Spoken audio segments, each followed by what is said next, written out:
Nathan's phone rang in the dark. The sound cut through the silence like a knife. He reached for it, half asleep. The screen glowed bright. Unknown number. His stomach tightened. Nothing good happened at 3 in the morning. He answered. Hello.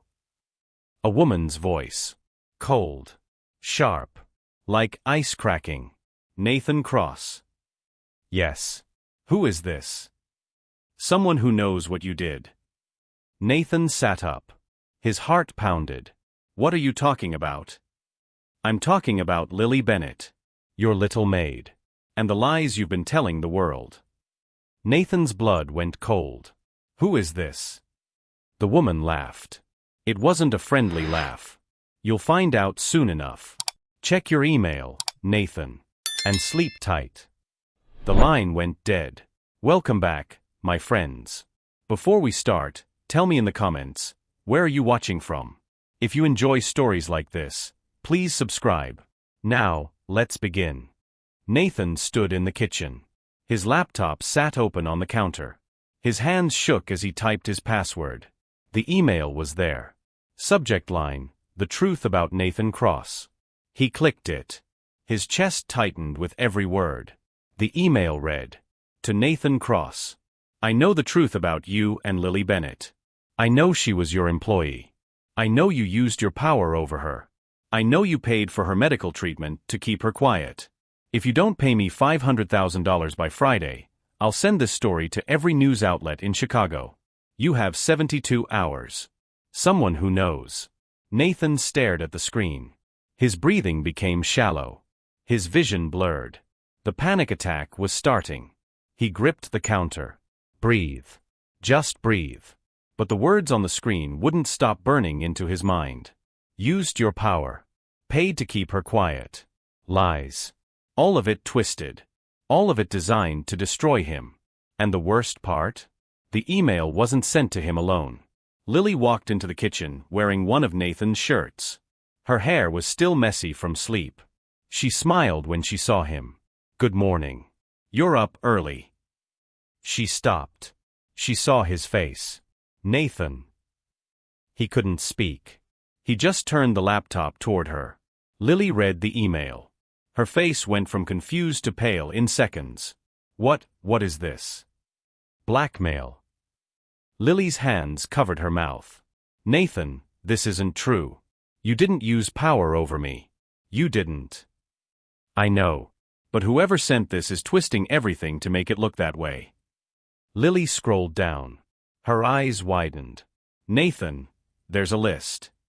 What? She pointed at the screen. Below the main message was a bulleted list. Email recipients. Nathan Cross. Jennifer Hayes, Nathan's assistant. A Crosstech board of directors, 12 members. A Chicago Tribune, news desk. A WGN Chicago, investigative unit. Nathan's stomach dropped. They sent it to the board. To the media. Lily's voice shook. This is bad, isn't it? Nathan didn't answer. Because the truth was worse than bad. This was a bomb. And it had already been dropped. Nathan's phone rang. He looked at the screen. Jennifer, assistant. He answered. Jennifer. Her voice was tense. Mr. Cross, I just got an email. A very disturbing email. About you and Lily. I know. I got it too. Sir, the board is calling an emergency meeting. They want answers. Today. Nathan closed his eyes. What time? Noon. They're not happy, Nathan. They're scared. I'll be there. He hung up. Lily stood beside him. Her eyes were full of fear. What do we do? Nathan took her hands. We fight. We tell the truth. And we don't let whoever this is win. But what if people believe them? Then we prove them wrong. But even as Nathan said the words, doubt crept into his mind. Because the email wasn't just cruel. It was smart. It knew exactly where to hit him. His company. His reputation. His relationship with Lily. Everything he'd rebuilt in the last 6 months. And now it was all at risk again. Nathan's phone buzzed again. A text from an unknown number. He opened it. You think this is bad? Wait until tomorrow. Tick-tock, Nathan. Nathan's jaw clenched. Lily saw his face. What is it? He showed her the text. Lily's face went pale. They're not going to stop. No, they're not. Nathan looked at the clock. It was only 6 in the morning. And already, everything was falling apart. He opened his contacts. Found David Chun, his lawyer. He called. David answered on the second ring. Nathan? It's 6 in the morning. I know. I need you. Now. What happened? Blackmail. And it's already public. David was silent for a moment. Then his voice became sharp. Professional. I'm on my way. Nathan hung up. He looked at Lily. She was trembling. He pulled her into his arms. We'll get through this. How can you be sure? Because I'm not losing you. Not again. Not to anyone. But outside the penthouse windows, the city was waking up. And somewhere in Chicago, the person behind the email was smiling. Because they knew something Nathan didn't. This was only the beginning. David Chun arrived with his briefcase and a serious expression. He was a short man with glasses. Always calm under pressure. Nathan trusted him completely. David sat at the dining table. He opened his laptop. Show me everything. Nathan forwarded the email. David read it carefully. His face remained neutral. But his fingers tapped the table. A sign he was thinking hard. This is blackmail, David said finally. Clear and criminal. Can we track who sent it? I'll hire a digital forensics team. But these people usually use VPNs and burner emails. Lily sat down. Her voice was quiet. What happens if we don't pay? David looked at her. They'll release the story. It'll be everywhere by Friday. And if we do pay? They'll come back for more. Blackmailers always do. Nathan stood. He paced the room. So what's the play? David leaned back. We get ahead of it. We control the narrative before they do. How? Public statement. Press conference. We tell your side before they twist it further. Lily shook her head. But what if that makes it worse? What if people think we're guilty? David looked at her seriously. They already think you're guilty. The board got this email. So did the media. By tonight, reporters will be digging. Nathan stopped pacing. What about the board meeting? You go. You face them. You tell the truth. And if they don't believe me? David's voice was firm. Then they don't. But you don't run. You don't hide. That's what guilty people do. Nathan nodded slowly. Okay. We do it your way. Nathan walked into the boardroom. 12 faces stared at him. Some looked angry. Some looked worried. None looked friendly. Nathan sat at the head of the table. He didn't apologize for being there. He was still the CEO. His CFO spoke first. His name was Robert. He was in his 50s. Gray hair. Cold eyes. Nathan, we received a very disturbing email this morning. I know. I got it too. Is it true? Nathan looked at him. Is what true? Did you have an inappropriate relationship with an employee? No. Robert didn't look convinced. Then explain Lily Bennett. Nathan took a breath. Lily worked for me as a housekeeper 3 years ago. Our relationship was professional. Nothing more. And now we're together. But not until after she stopped working for me. Over a year after. Another board member spoke. Margaret. She was older. Sharper. Nathan, the email claims you paid for her medical treatment to keep her quiet about your panic attacks. That's a lie. I paid for her treatment because she was sick and couldn't afford it. I helped her because I cared about her.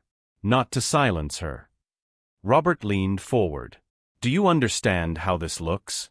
A billionaire CEO dating his former maid? Paying her medical bills? The optics are terrible. Nathan's jaw tightened. I don't care about optics. I care about the truth. Well, the media cares about optics. And so do our investors.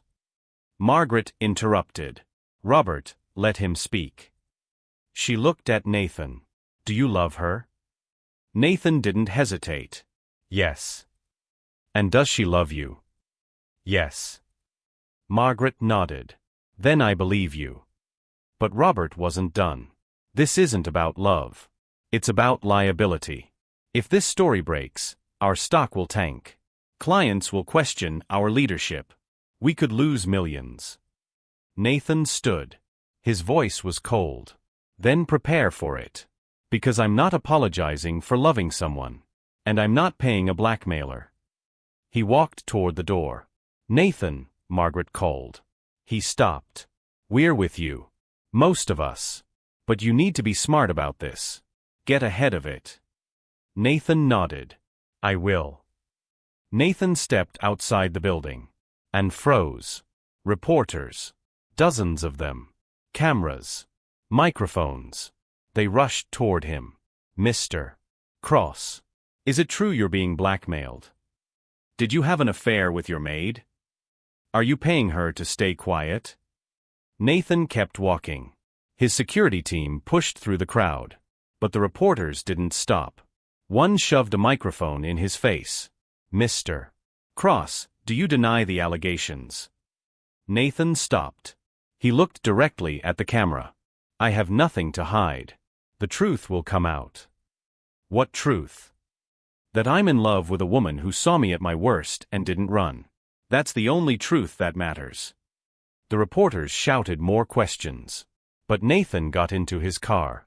The door closed. The noise disappeared. Nathan sat in silence. His driver looked at him in the mirror. Where to, sir? Home. Nathan walked in. Lily was on the couch. She'd been crying. She looked up when she saw him. I saw the news. They were waiting for you. Nathan sat beside her. I know. What did you say? The truth. Lily shook her head. This is my fault. If I'd never. Stop. Nathan took her hands. This is not your fault. Someone is trying to destroy us. And we're not going to let them. Lily's phone buzzed. She looked at it. Her face went pale. What is it? She showed him the screen. A text from an unknown number. You can't hide forever, Lily. Some secrets don't stay buried. Nathan stared at the message. Who's a? Lily's hands shook. I don't know. But her eyes said something different. Nathan saw it. Lily, who is this? She stood up. Her voice was shaky. I need some air. She walked to the balcony. Nathan followed her. Lily, talk to me. She didn't turn around. There's something I never told you. Nathan's chest tightened. What? Lily's voice was barely a whisper. I do have family. I lied about being alone. Nathan felt the ground shift beneath him. What? Lily turned to face him. Tears streamed down her face. I have a sister. Her name is Amanda. And if that text is from her, we're in trouble. Nathan stared at her. Why didn't you tell me? Because I was scared. Amanda is, she's not like other people. She's dangerous. Dangerous how? Lily's voice broke. She'll do anything to hurt me. And now she knows about you. Nathan's phone buzzed. He looked at it. A news alert. Breaking. Crosstech CEO Nathan Cross under investigation for workplace misconduct. Nathan's stomach dropped. It's starting. Lily looked at the headline. Her face crumpled. I'm so sorry. Nathan pulled her close. We'll fight this. Together. But as they stood on the balcony, the city sprawling below them, Nathan knew the truth. This wasn't just about blackmail anymore. This was war. And whoever was behind it wasn't going to stop until they destroyed everything. A woman sat in a hotel room. She stared at her phone. A photo of Nathan and Lily was on the screen. She smiled. Cold. Calculating. Found you, little sister. She dialed a number. Someone answered. "It's me," the woman said. "I'm ready. Let's take them down." Nathan woke up to his phone ringing. Again. He grabbed it without looking at the screen. What? It was Jennifer, his assistant. Her voice was tight. "Mr. Cross, there's a woman in the lobby. She's demanding to see you." Nathan rubbed his eyes. "Tell security to handle it. She says her name is Monica Hayes. She says you know her." Nathan's entire body went rigid. "What? Monica Hayes? She's been here for 20 minutes. She won't leave." Nathan sat up.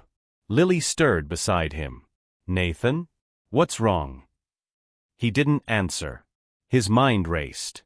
Monica Hayes. His former housekeeper. The one he'd fired 3 years ago for stealing. "Tell her I'll be there in 30 minutes. He hung up. Lily sat up. Who was that? Monica Hayes. Lily's eyes widened. "Your old housekeeper? The one who?" "Yes. The one I fired for theft." "What does she want?" Nathan got out of bed. His voice was cold. "I think we're about to find out." Nathan walked into his office building. Security pointed to a woman sitting in the waiting area. She was thin. In her 40s. Sharp features. Cold eyes. Monica Hayes. She stood when she saw Nathan. She smiled. But it wasn't friendly. "Hello, Mr. Cross." Nathan didn't smile back. "My office. Now." Nathan closed the door. He didn't sit. He didn't offer Monica a chair. "What do you want?" Monica sat anyway. She crossed her legs. Looked around the office. "Nice place. Still living the good life, I see." "I asked you a question." Monica's smile disappeared. "I think you know what I want." "The email. That was you." "Smart man." Nathan's hands clenched into fists. "Why?" Monica stood. Her voice turned bitter. "Because you ruined my life 3 years ago. You fired me. You blacklisted me. I couldn't get work anywhere in this city. You stole from me. I took one necklace. One. You had dozens. You never even wore it. It wasn't yours." Monica stepped closer. "And Lily Bennett wasn't yours either. But you took her, didn't you?" Nathan's jaw tightened. "My relationship with Lily is none of your business." Monica laughed. "Oh, but it is. Because I saw how you looked at her. When she worked for you. I knew what you wanted. You don't know anything. Don't I?" Monica pulled out her phone. She swiped through photos. Then turned the screen toward Nathan. "Recognize this?" Nathan's blood went cold. It was a photo. Of him and Lily. 2 years ago. In his penthouse kitchen. Lily was handing him coffee. Nathan was smiling at her. The photo looked innocent. But Monica had captioned it. "Rich man eyes his prey." "Where did you get that?" "I took it. When I still worked for you. Before you fired me." Nathan's voice was dangerously low. "That photo proves nothing." "Maybe not. But I have others. And I have a story. About how you used your power over vulnerable women. First me. Then Lily." "That's a lie." "Is it? Or is it just a different truth?" Nathan stepped toward her. Monica didn't back down. "Here's what's going to happen," she said. "You're going to pay me $500,000. By Friday. If you don't, I go public with everything. The photos. The story. All of it. I'm not paying you." Monica smiled. "Then enjoy watching your world burn." She walked to the door. Nathan's voice stopped her. "Monica." She turned. "If you do this, I'll destroy you. I'll find every lie you've ever told. Every crime you've ever committed. And I'll make sure you go to prison." Monica's smile didn't waver. "Go ahead and try. But by the time you do, your reputation will be dead. Your company will be bleeding. And Lily will realize what a mistake she made." She opened the door. "Tick-tock, Nathan." And she was gone. Nathan called David immediately. She was here. Monica Hayes. It's her. David's voice was sharp. Did she admit to the blackmail? Yes. She wants $500,000 by Friday. Did you record the conversation? Nathan closed his eyes. No. David sighed. Then it's her word against yours. She has photos. Old ones. From when Lily worked for me. She's twisting them. How bad are they? They're innocent. But she's adding captions. Making them look predatory. David was silent for a moment. Nathan, we need to act fast. If she releases those photos with her narrative, it'll be hard to counter. What do you suggest? We go public. Today. Before she does. With what? The truth. We do an interview. You and Lily. Together. You tell your story first. Nathan hesitated. Lily's already been through so much. I know. But if Monica controls the story, it'll be worse. Much worse. Nathan looked out his window. The city stretched below him. Somewhere out there, Monica was planning her next move. And Nathan had less than 72 hours to stop her. Set up the interview. I'll call Rachel Park. She's fair. She'll give you a chance to tell the truth. Nathan hung up. Nathan came home. Lily was in the kitchen. Cooking dinner. Something simple. Pasta. She looked up when he walked in. How did it go? Nathan set down his briefcase. It's Monica. She's the one blackmailing us. Lily's face went pale. What? Nathan told her everything. The confrontation. The photos. The threat. Lily sat down slowly. She hates us that much. She hates me. And she's using you to get to me. Lily's hands trembled. What do we do? We fight back. David's setting up an interview.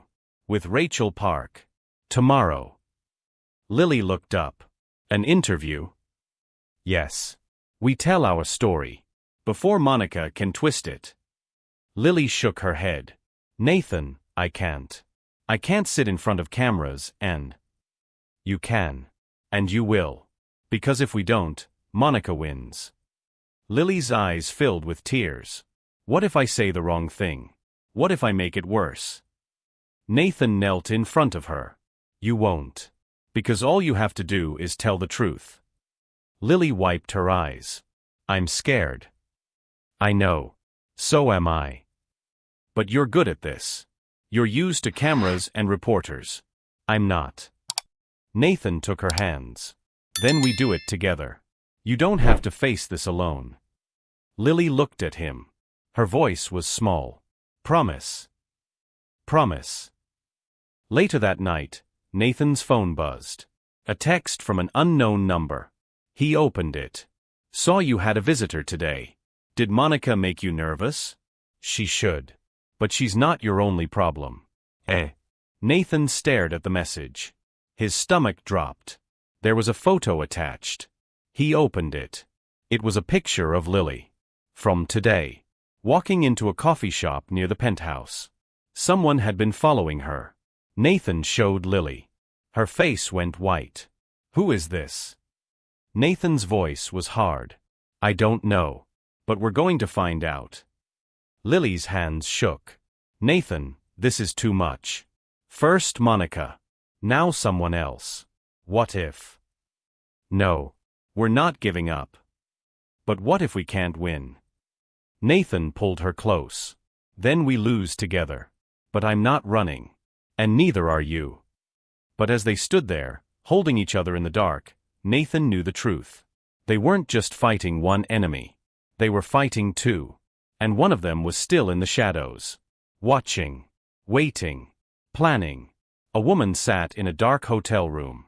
She looked at her phone. The photo she'd just sent to Nathan was still on the screen. She smiled.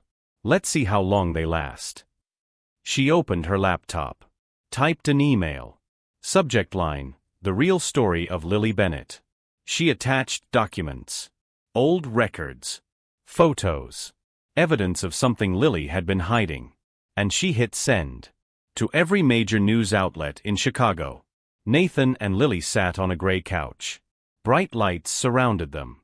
3 cameras pointed at their faces. Rachel Park sat across from them. She was in her 40s. Professional. Calm. But her eyes were sharp. She'd been a journalist for 20 years. She knew how to ask hard questions. Rachel smiled warmly. Thank you both for being here. I know this isn't easy. Nathan nodded. Thank you for giving us the opportunity. Lily said nothing. Her hands were clasped tightly in her lap. Nathan reached over. He held her hand. She squeezed back. Rachel looked at her notes. Let's start with the basics. Nathan, you and Lily first met when she worked as your housekeeper. Is that correct? Yes. 3 years ago. And Lily, what was that relationship like? Lily's voice was quiet. Professional. I cleaned his home. That's all. Did Nathan ever behave inappropriately toward you during that time? No. Never. Rachel turned to Nathan. When did your relationship become romantic? Nathan took a breath. It didn't. Not while she worked for me. I fired Lily a year ago. We didn't see each other for an entire year. Why did you fire her? Nathan hesitated. This was the hard part. Because I was dealing with severe panic attacks. Lily witnessed one. And I was ashamed. I pushed her away. Rachel leaned forward. And a year later, you reconnected? Yes. Lily reached out to me. She was sick. She needed help. And I couldn't ignore her. Why not? Nathan looked at Lily. Because she was the only person who'd ever seen me at my weakest and didn't judge me. And I realized I'd made a terrible mistake letting her go. Rachel turned to Lily. Lily, there are people who will say you reached out to Nathan because you needed money. That this relationship is transactional. What do you say to that? Lily's face flushed. I say they're wrong. But Nathan did pay for your medical treatment. Correct? Yes. Expensive treatment. Lily's voice shook. Yes. But I didn't ask him to. He offered. Why? Lily looked at Nathan. Then back at Rachel. Because he's a good man. A man who was taught to hide his emotions. To never show weakness. But he's learning. Rachel paused. She looked at her notes. Then looked up. Her voice was softer now. But the question was brutal. Lily, I need to ask you something difficult. And I need you to be honest. Lily's grip on Nathan's hand tightened. Okay. While you worked for Nathan, did you ever hope he would notice you? Did you ever have feelings for him? The room went silent. Nathan turned to look at Lily. Lily's face went pale. I don't. Rachel's voice was gentle. It's okay to be honest. Many people watching will wonder the same thing. Lily's eyes filled with tears. Yes. Nathan's eyes widened. Yes, I noticed him. Yes, I thought he was attractive. But I never acted on it. I never crossed that line. Because I knew it would be wrong. Rachel nodded. And Nathan, did you notice Lily in that way while she worked for you? Nathan's throat was tight. He'd never admitted this. Not even to himself. Yes. Lily turned to look at him. But I never acted on it either. I kept it professional. Always. Because she worked for me. And crossing that line would have been an abuse of power. Rachel leaned back. So you both had feelings. But neither of you acted. Until a year after the professional relationship ended. Nathan nodded. Exactly. But Rachel wasn't done. Here's what critics will say. They'll say that even if you didn't act, the power dynamic was still there.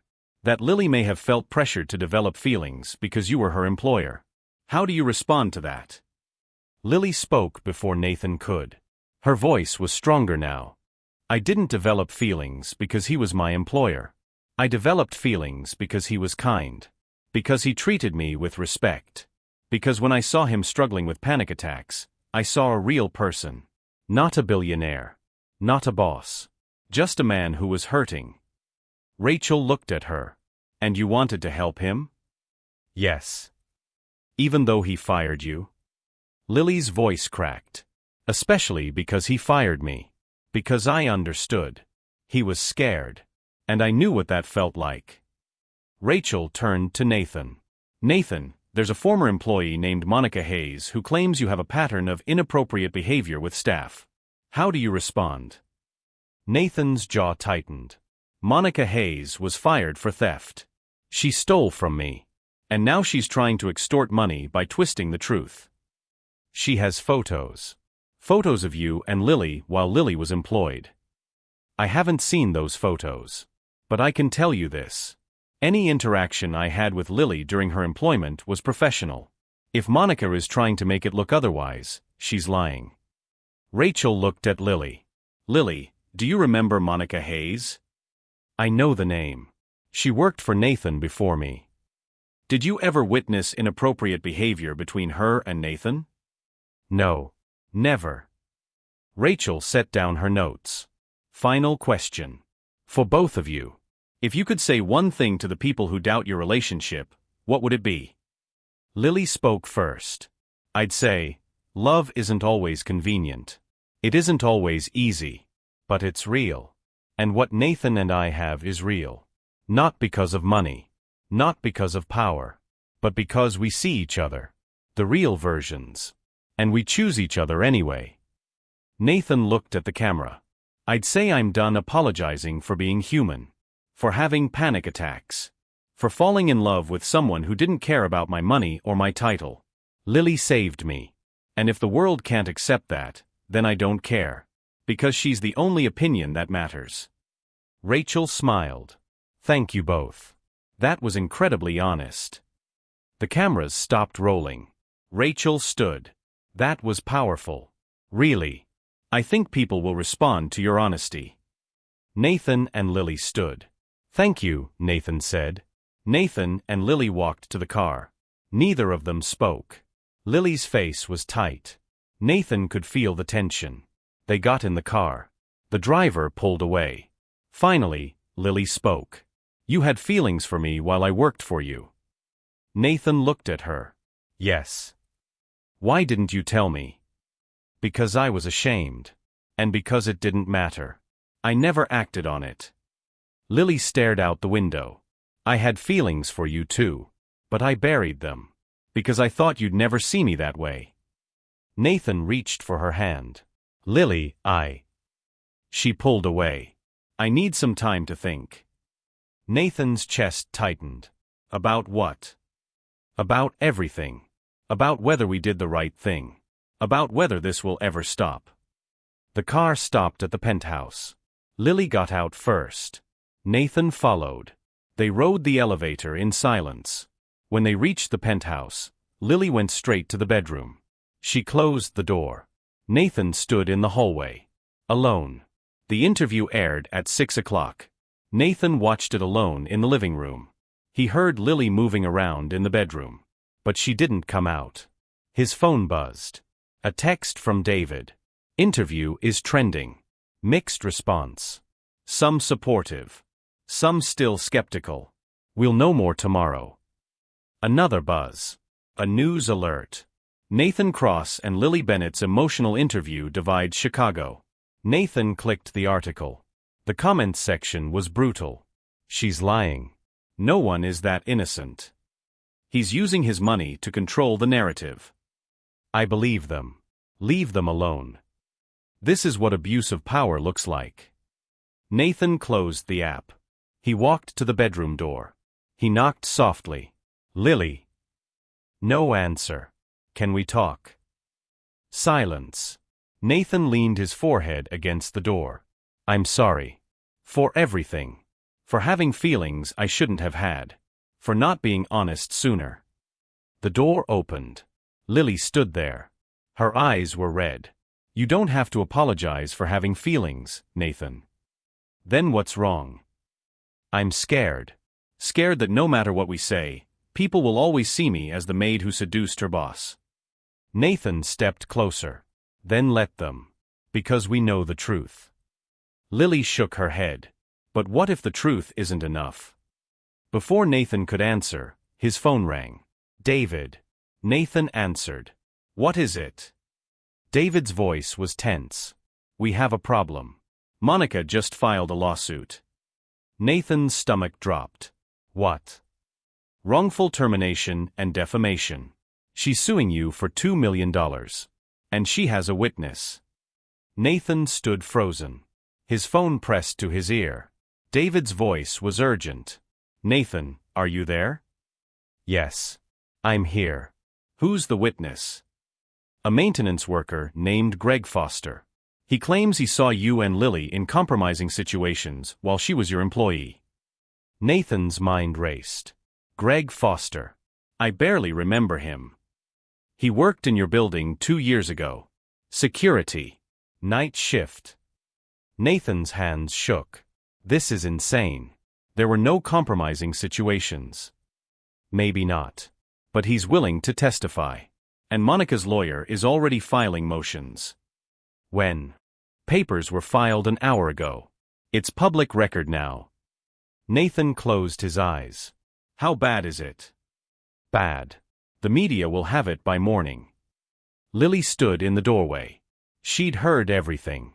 Her face was pale. Nathan hung up. Monica filed a lawsuit. She has a witness. Lily's voice was barely a whisper. A witness to what? To things that never happened. Someone named Greg Foster. Lily's eyes widened. The security guard? The one who worked nights. You remember him? I saw him a few times. But we never. Nathan, we never did anything. I know. Lily sat down. Her hands covered her face. This isn't going to stop. They're going to keep coming until they destroy us. Nathan knelt in front of her. No, they're not. Because we're going to fight. How? How do we fight a lie? With the truth. And with lawyers. And with everything we have. But even as Nathan said the words, doubt crept in. Because lies spread faster than truth. And damage was easier to do than repair. Nathan woke up to his phone exploding. Texts. Calls. News alerts. All of them said the same thing.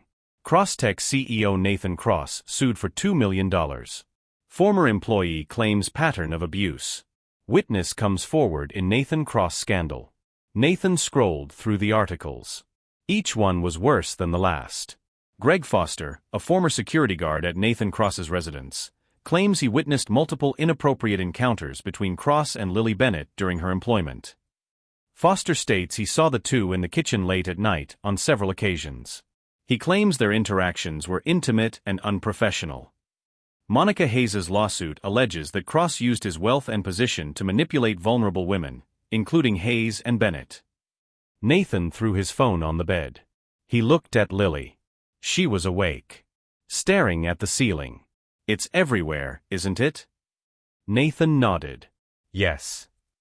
Lily turned to look at him. What do we do now? We get ready for war. Nathan walked into the boardroom.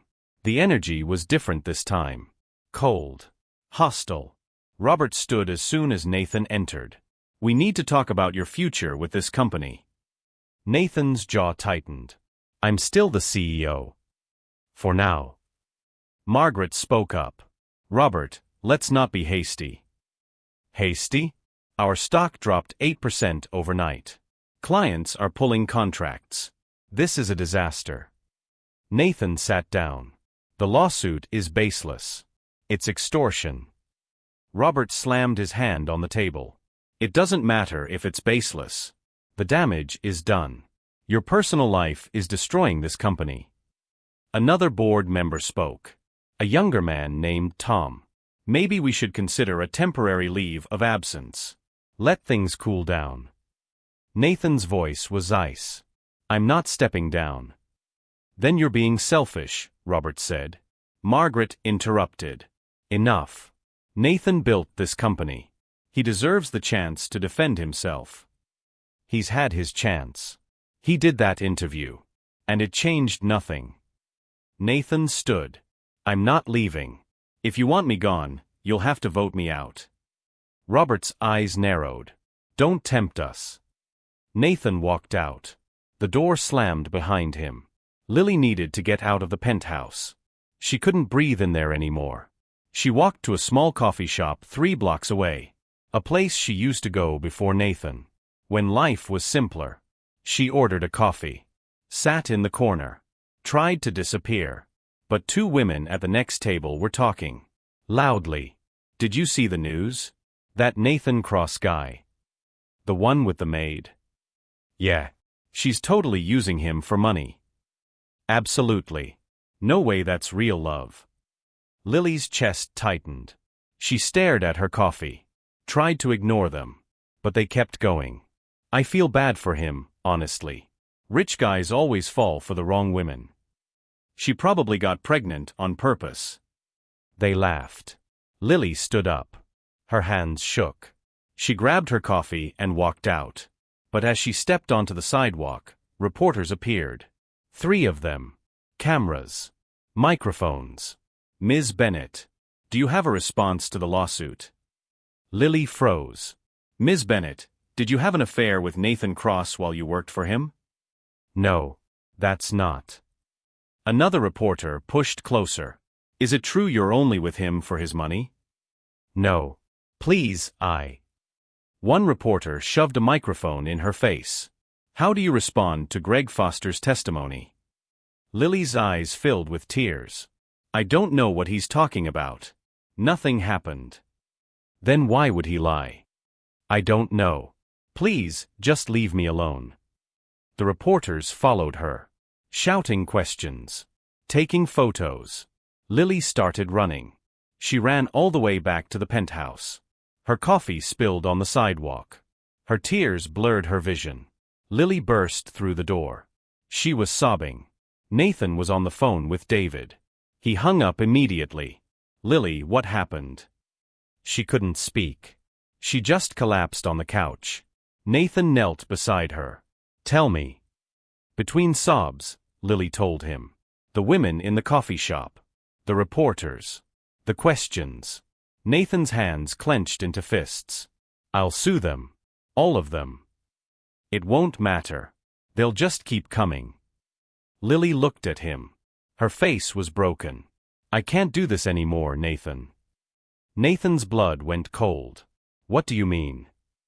I mean I can't live like this. Being followed. Being judged. Being called a liar and a gold digger everywhere I go. Lily, don't. Maybe Monica is right. Maybe I'm destroying your life. Nathan grabbed her hands. No. Don't say that. Lily pulled away. Look at what's happening. Your company is falling apart. The board wants you gone. The media thinks you're a predator. And it's all because of me. It's because of Monica. Because of lies. But if I wasn't here, there'd be nothing to lie about. Nathan's voice broke. Are you saying you want to leave? Lily stood up. She walked to the window. The city stretched below. I don't know what I'm saying. I need space to think. Nathan stood. His heart pounded. Lily, please. Don't do this. She turned to face him. I love you, Nathan. I do. But I don't know if love is enough when the whole world is against us. Before Nathan could respond, his phone rang. David. Nathan ignored it. It rang again. And again. Finally, he answered. What? David's voice was sharp. Nathan, we just got a break. Greg Foster's story is falling apart. Nathan's chest tightened. What do you mean? Our investigator found something. Foster has a criminal record. He was fired from 3 jobs for falsifying reports.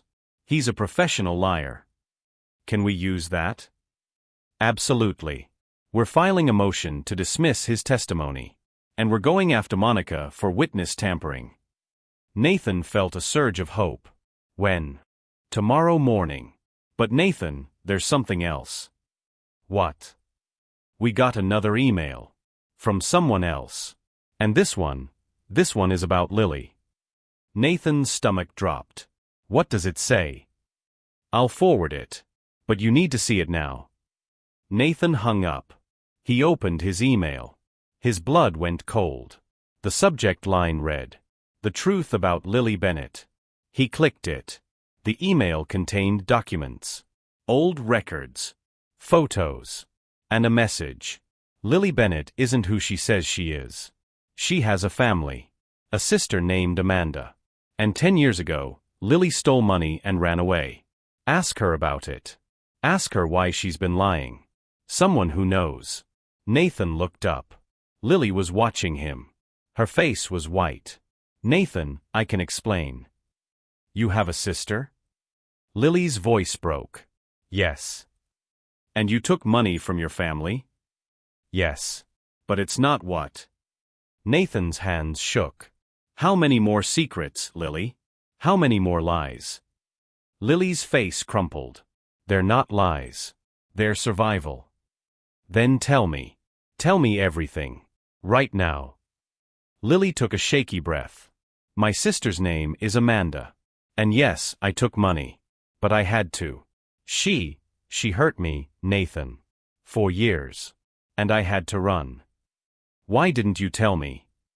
"Because I was ashamed. Because I thought if you knew the truth, you'd see me differently." Nathan stared at her. His mind raced. Monica's lawsuit. Greg Foster's lies. And now this. A sister he'd never heard of. Money Lily took. Secrets she'd been hiding. "I need air," Nathan said. "Nathan, please. I need to think." He grabbed his coat and walked out. Lily stood alone in the penthouse. Her world was falling apart. And this time, she didn't know if Nathan would come back. Amanda Bennett sat in her hotel room. She smiled at her phone. The email had been sent. The seed had been planted. Now all she had to do was wait. Wait for Nathan and Lily to tear each other apart. She poured herself a glass of wine. "This is going to be easier than I thought." Nathan walked the streets for hours. The cold air bit at his face. But he didn't care. His mind was spinning. Lily had a sister. She'd taken money. She'd been hiding it for 10 years. Nathan stopped on a bridge overlooking the river. The city lights reflected on the dark water. His phone buzzed. "David." He answered. "What?" "Where are you?" "Does it matter?" David's voice was firm. "Yes. Because we're about to win. And you need to be ready." Nathan leaned against the railing. "What happened?" "Greg Foster just recanted his testimony." Nathan's eyes widened. "What?" "Our investigator confronted him with his criminal record. 3 counts of fraud. 2 dismissed cases of perjury. When we told him we'd prosecute him for lying under oath, he folded." "So he admitted he lied?" "In writing. He said Monica paid him $5,000 to testify against you." Nathan felt a wave of relief. But it was mixed with anger. "Where's Monica now?" "Her lawyer withdrew from the case an hour ago." "She's done, Nathan. The lawsuit is dead." Nathan closed his eyes. "It's over." "The legal part?" "Yes. But the damage, that's going to take time to repair." Nathan opened his eyes. "I need to go home." "Good. Because Lily needs you." Nathan hung up. He turned and started walking back. Lily sat on the couch. Her face was streaked with tears. She'd been crying for hours. Her phone sat beside her. She'd thought about calling Nathan 100 times. But she didn't. Because she didn't know what to say. The door opened. Lily's head snapped up. Nathan walked in. Their eyes met. For a moment, neither of them moved. Then Nathan spoke. Greg Foster recanted his testimony. He admitted Monica paid him to lie. Lily stood. "Really?" "Yes. The lawsuit is over. Monica's done." Lily's hands covered her mouth. "Thank God." Nathan stepped closer. "But we need to talk. About your sister." Lily's relief disappeared. She nodded slowly. "Okay." They sat on the couch. Nathan turned to face her. "Tell me everything. No more secrets." Lily took a deep breath. "My mother died when I was 16. Amanda was 24. She became my legal guardian. Nathan listened. He didn't interrupt. Amanda blamed me for our mother's death. Mom got sick taking care of me. I had health problems as a kid. The treatments cost everything. When Mom died, there was debt. A lot of it. Lily's voice shook. Amanda made me work. She took my paychecks. She kept me in the house. She said I owed her. That I had to pay back every dollar Mom spent on me. Nathan's jaw tightened. That's abuse. I know. But I was young. I didn't know what else to do. Lily wiped her eyes. When I turned 18, I found an old savings account. Mom had hidden $5,000. She left a note saying it was for my future. For college. So you took it? Yes. And I ran. I came to Chicago. I used Mom's maiden name, Bennett. And I never looked back. Nathan took her hand. Why didn't you tell me? Because I was ashamed. Because I thought if you knew I came from that mess, you'd see me as broken. Lily, we're all broken. That's not a reason to hide. Lily looked at him. Are you angry? Nathan was quiet for a moment. No. I'm not angry. I'm hurt that you didn't trust me enough to tell me. I wanted to. So many times. But I was scared. Nathan pulled her close. No more secrets. Okay? Whatever comes next, we face it together. Lily nodded against his chest. Okay. Nathan woke up to his phone ringing. David. Nathan, we have a situation. Nathan sat up. What now? Monica dropped the lawsuit. But before she did, she gave an interview. Nathan's stomach dropped. To who? WGN Chicago. It airs in 1 hour. Nathan and Lily sat in front of the TV. The interview came on. Monica sat across from a reporter. She looked tired, defeated, but her eyes were still cold. The reporter spoke. Monica, you filed a lawsuit against Nathan Cross. But you withdrew it yesterday. Why? Monica's voice was bitter. Because I couldn't afford to fight anymore. Nathan Cross has unlimited money. Unlimited lawyers. I'm just one person. Are you saying your claims weren't true? Monica paused. I'm saying the system is rigged. Rich men always win. The reporter pressed. But your witness, Greg Foster, admitted he lied. He said you paid him. Monica's face hardened. Greg Foster is a liar.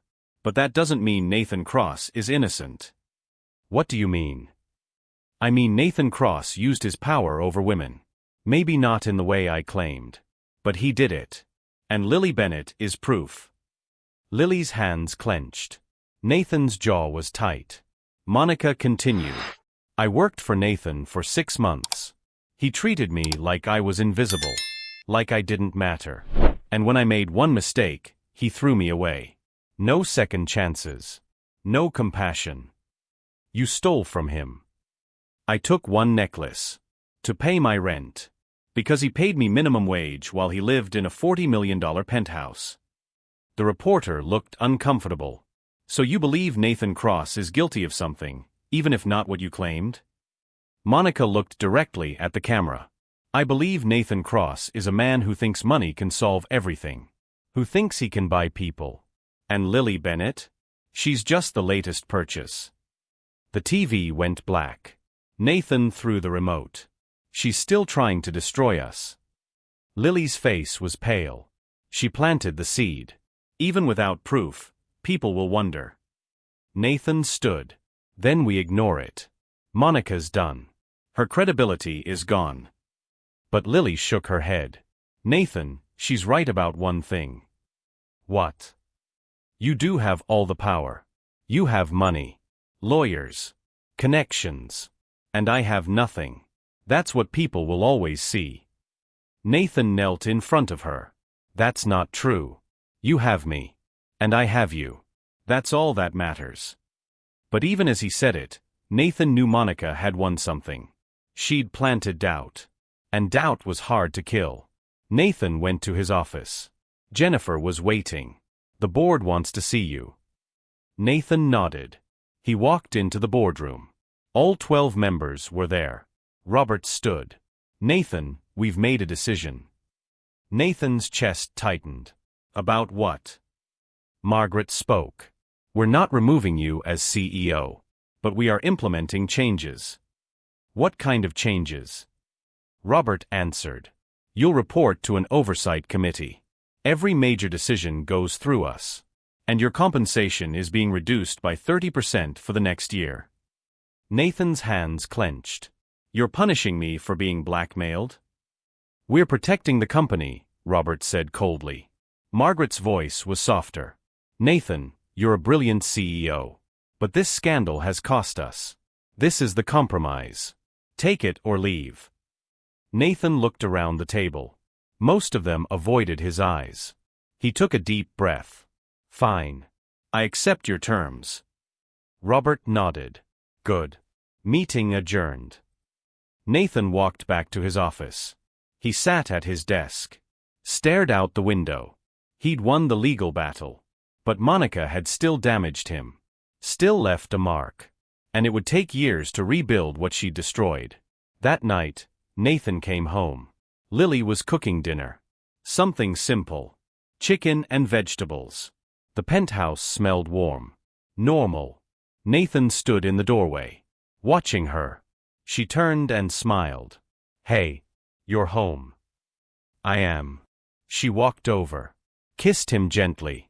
How was your day? Complicated. But it's over. Monica's done.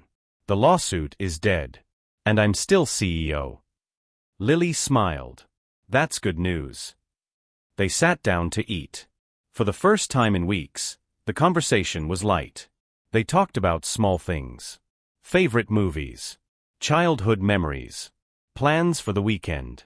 After dinner, they sat on the balcony. The city glowed below. Nathan held Lily's hand. I've been thinking. About what? Nathan turned to face her. About us. About our future. Lily's heart skipped. What about it? Nathan smiled. I want to marry you, Lily. Not now. Not yet. But soon. When all this chaos settles. I want to build a life with you. A real one. Lily's eyes filled with tears. Happy tears. I want that too. Nathan kissed her forehead. Then we'll make it happen. They sat together as the stars came out.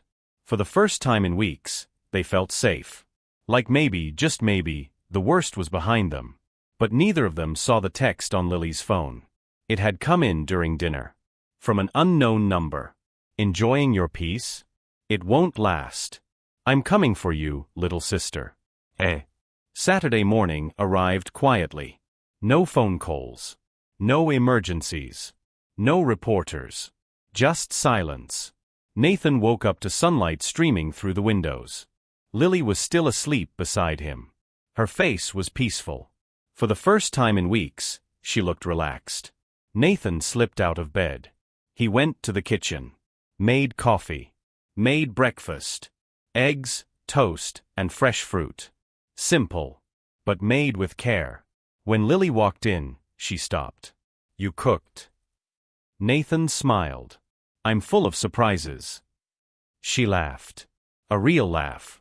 It was the most beautiful sound Nathan had heard in weeks. They ate together at the table. No laptops. No phones. Just them. What should we do today? Lily asked. Nathan shrugged. Nothing. Absolutely nothing. Lily smiled. That sounds perfect. Later, they walked through Millennium Park. It was a crisp autumn day. The leaves were turning gold and red. Families walked by. Children played. Couples held hands. Nathan and Lily stopped by the bean. The giant silver sculpture reflected the city around them. Lily stared at it. I used to come here when I first moved to Chicago. Before I met you. What did you think about? Survival. Where my next meal would come from. Whether I'd ever feel safe. Nathan took her hand. And now? Lily looked at him. Now I think about you. About us. About the future. Nathan smiled. Good. Because I think about that too. They sat on a bench. Watched people pass by. An elderly couple walked past holding hands.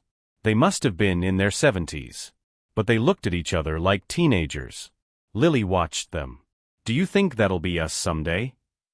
Nathan squeezed her hand. I hope so. Growing old together? Yes. Fighting over what to watch on TV. Arguing about who forgot to buy milk. All of it. Lily laughed. That sounds nice.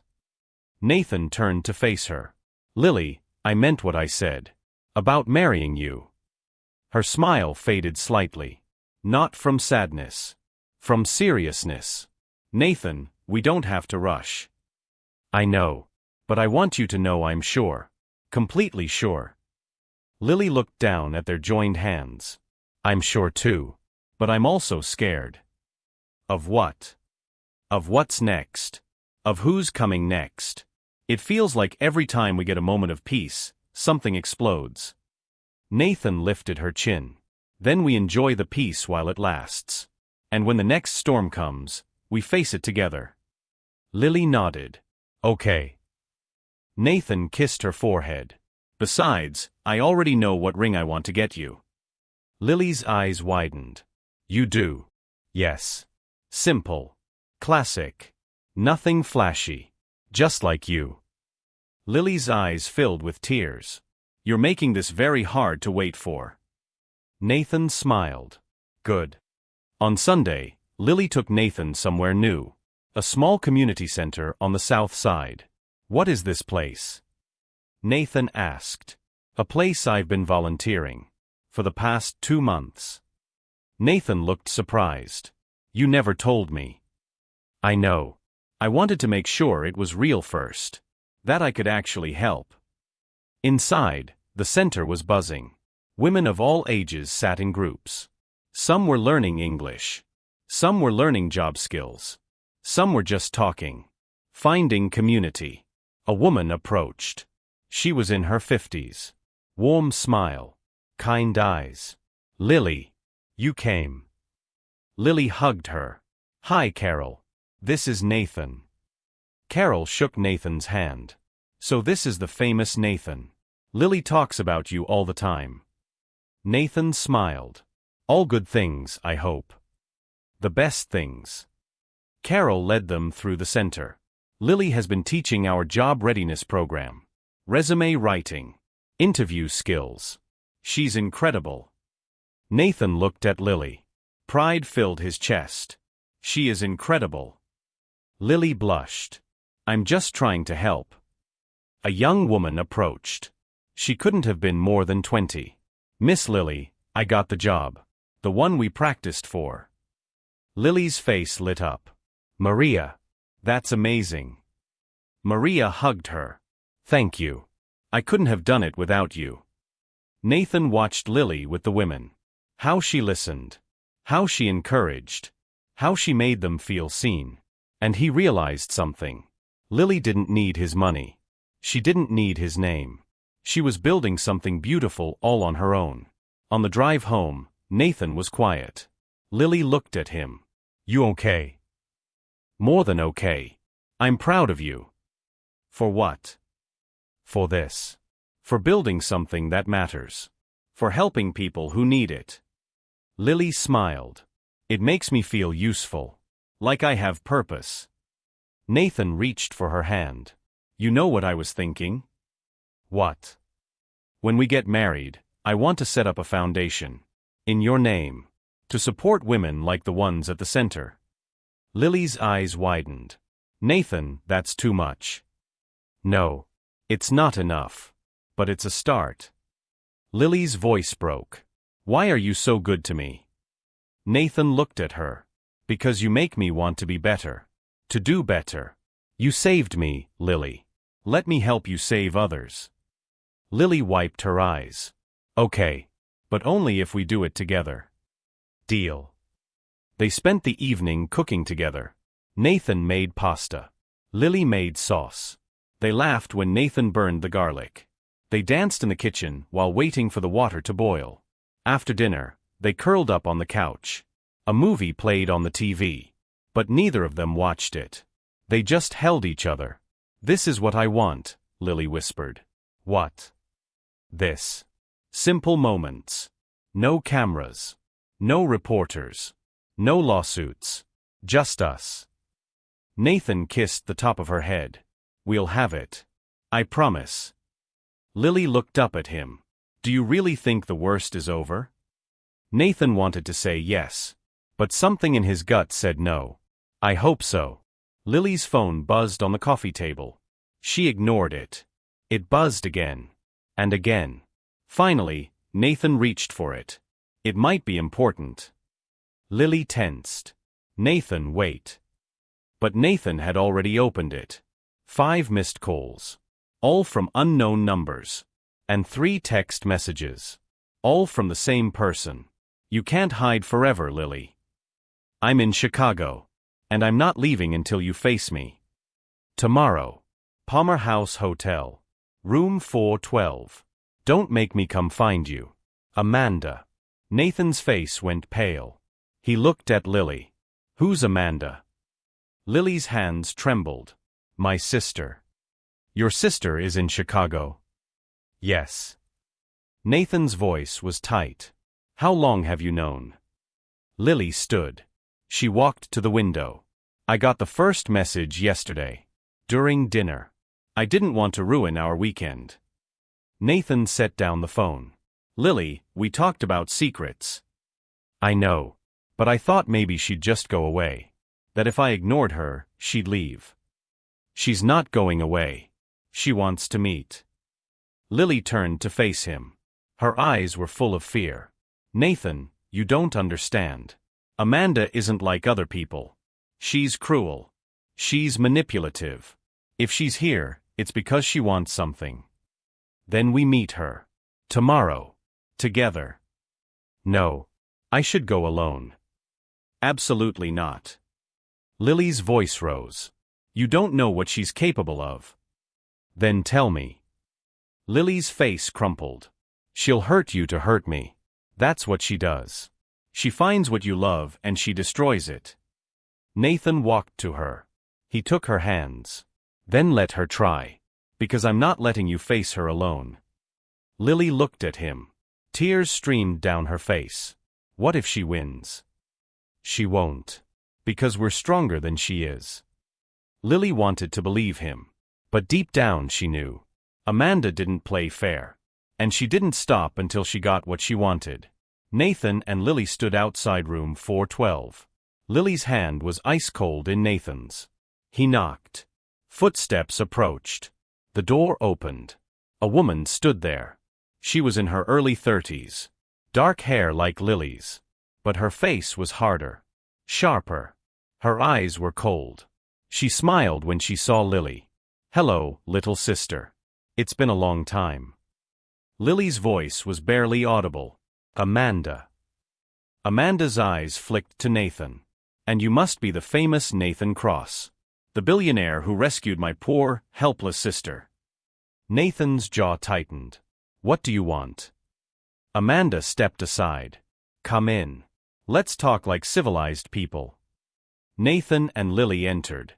The hotel room was small but expensive. Amanda had made herself comfortable. Amanda poured herself coffee. She didn't offer any to them. "So, Lily, you've done well for yourself. Living in a penthouse. Dating a billionaire. Must be nice." Lily's voice was cold. "What do you want, Amanda?" "What I've always wanted. What you owe me." "I don't owe you anything." Amanda's smile disappeared. "You stole $5,000 from me. Money that should have been mine. Money I needed to pay off Mom's debts. That money was Mom's. She left it for me. Mom owed me. I took care of her while you were sick. I paid her bills. I sacrificed everything." Nathan spoke. "Lily was a child. You had no right to keep her trapped." Amanda laughed. "Oh, how noble. The rich man defending the poor girl. Tell me, Mr. Cross, do you know what Lily was really like back then?" "I know enough." "Do you?" Do you know she ran away in the middle of the night? That she left me with $30,000 in medical debt. Lily stood. That debt wasn't mine. It was yours. You spent that money on yourself. Prove it. I don't have to prove anything. I survived. And I'm not apologizing for that. Amanda stood too. Then I'll tell the media everything. How you abandoned your family. How you stole money. How you lied about being alone in the world. Let's see how your billionaire boyfriend feels about you then. Lily's voice was steady. Go ahead. Tell them. I'm done hiding. Amanda blinked. What? I said go ahead. I'm not afraid of you anymore. Nathan stood beside Lily. If you go to the media, we'll tell them the truth too. About how you abused Lily. How you kept her as unpaid labor. How you tried to control her life. I've already hired investigators. We'll find people who knew you both. And we'll make sure the world knows exactly who you are. Amanda's face turned red. You can't prove any of that. Try us, Nathan said coldly. For a moment, Amanda looked uncertain. Then her face twisted with rage. You think you've won? You haven't. I'll destroy both of you. Lily walked to the door. You already tried. And you failed. Goodbye, Amanda. Nathan and Lily left. They didn't look back. In the elevator, Lily started crying. But they weren't sad tears. They were relief. I stood up to her. I actually stood up to her. Nathan smiled. I'm proud of you. But as they walked out of the hotel, Nathan's phone buzzed. A text from David. Nathan, call me now. Emergency. Nathan's stomach dropped. He called. David, what's wrong? David's voice was tense. Amanda Bennett just filed a lawsuit. She's suing Lily for theft and emotional distress. She's asking for $2 million. Nathan stopped walking. Lily looked at him. What is it? Nathan's face was pale. Amanda's suing you. For $2 million. Lily's knees went weak. Nathan caught her. It's okay. We'll fight this. But Lily shook her head. She's never going to stop. Then neither will we. But as they stood on the street, the city buzzing around them, they both knew the truth. The fight wasn't over. It was just beginning. Nathan and Lily sat in David's law office. The walls were lined with law books. The desk was covered in papers. David paced back and forth. His face was serious. Amanda's lawsuit is aggressive. She's not just asking for $2 million. She's asking for punitive damages on top of that. Lily's voice was small. What does that mean? It means she's claiming you didn't just steal. She's claiming you caused her intentional emotional harm. Years of suffering. Nathan's jaw tightened. That's ridiculous. Lily was escaping abuse. David nodded. I know. But in court, we'll need to prove it. Do you have any evidence of the abuse? Lily shook her head. No. It was just me and Amanda. No one else saw. What about neighbors? Teachers? Social workers? We moved around a lot after Mom died. Amanda made sure we stayed isolated. David sat down. Then it's your word against hers. That's going to be difficult. Nathan leaned forward. What if we find people from Amanda's past? People who knew her before Lily? Maybe they can speak to her character. That could help. But it'll take time. And Amanda's lawyers are pushing for a fast trial date. Lily looked at David. How fast? 3 weeks. Nathan stood. 3 weeks? That's impossible. I know. But Amanda's lawyers are claiming financial hardship. They're arguing she needs resolution quickly. Lily's voice cracked. This is a nightmare. Nathan knelt beside her. We'll fight this. Whatever it takes. David cleared his throat. There's one more thing. Amanda's lawyers sent over discovery documents. She has evidence. Nathan's blood went cold. What kind of evidence? David pulled out a folder. Bank records. Showing the $5,000 Lily withdrew. emails between Amanda and creditors, bills for your mother's medical care, and affidavits from 2 people who claim Amanda told them Lily stole and abandoned her. Lily's face went pale. Who are these people? Old co-workers of Amanda's. They're willing to testify. Nathan took the folder. He flipped through it. This doesn't prove abuse. It just proves Lily took money that her mother left for her. I know. But a jury might see it differently. Especially if Amanda paints herself as the victim. Lily stood. I need air. She walked out of the office. Nathan followed her. Lily stood on the sidewalk. Her hands shook. Nathan came up beside her. Lily. She's going to win, isn't she? No. She's not. Lily turned to him. Her eyes were red. Nathan, you don't understand. Amanda always wins. She knows how to twist things. How to make herself look like the victim. Nathan took her hands. Then we tell the truth. Louder than her lies. But what if the truth isn't enough? It will be. Because I won't let you lose. Lily pulled her hands away.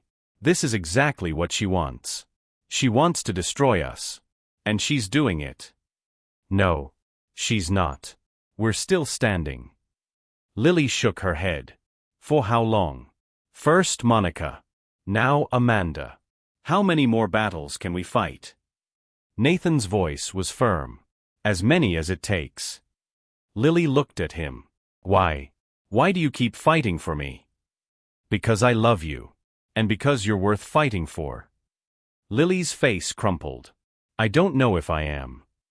Nathan pulled her into his arms. You are. And I'll prove it to you. Every single day. They came home in silence. The weight of the lawsuit hung over them. Lily went straight to the bedroom. Nathan heard her crying behind the closed door. He wanted to go in. But he knew she needed space. Nathan sat in the living room. He opened his laptop. Started researching. Amanda Bennett. He typed her name into every search engine. Every social media platform. Looking for something. Anything. An hour later, he found it. A news article from 8 years ago. Small town paper. The headline read, Local woman charged with elder abuse. Nathan's heart raced. He clicked the article. Amanda Bennett, 26, was charged with financial exploitation of an elderly neighbor, Margaret Foster, 78. Bennett allegedly convinced Foster to sign over power of attorney, then withdrew $15,000 from Foster's accounts. Charges were later dropped when Foster refused to testify. Nathan sat back. This was it. Proof that Amanda had a history. A pattern. He forwarded the article to David immediately. Then he called him. David, check your email. I found something. David was silent as he read. Then he spoke. This is good, Nathan. Really good. It shows a pattern of behavior. Can we use it in court? Absolutely. It goes to her credibility. If she's done this before, the jury needs to know. Nathan felt a surge of hope. What else do we need? More evidence of abuse. Witnesses. Anything Lily can remember. Nathan hung up. He walked to the bedroom. Knocked softly. Lily. No answer. Can I come in? Silence. Nathan opened the door. Lily was lying on the bed, staring at the ceiling. Her face was blank. I found something. About Amanda. Lily didn't move. She was charged with elder abuse. 8 years ago. She stole from an old woman. Lily finally looked at him. That sounds like Amanda. Nathan sat on the edge of the bed. Lily, I need you to help me. I need you to remember everything.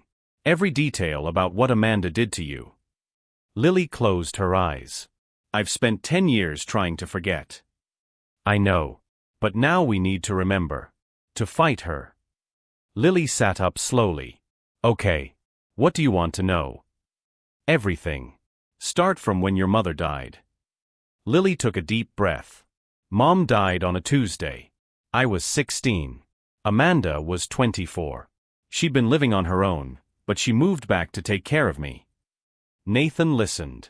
At first, things were okay. Amanda was sad. We both were. But then the bills started coming. Medical bills. Funeral costs. Mom's credit card debt. Lily's voice shook. Amanda blamed me. She said if Mom hadn't spent all her money on my treatments, we wouldn't be in debt. She made me feel like Mom's death was my fault. Nathan's chest tightened. That's not true. I know. But I was 16. I believed her. Lily continued. Amanda made me drop out of school. She said I needed to work. To help pay off the debt. So I got a job at a grocery store. I worked 40 hours a week. But Amanda took every paycheck. She took your money? Yes. She said it was going toward the debt. But I never saw the bills. I never knew how much was left. What else did she do?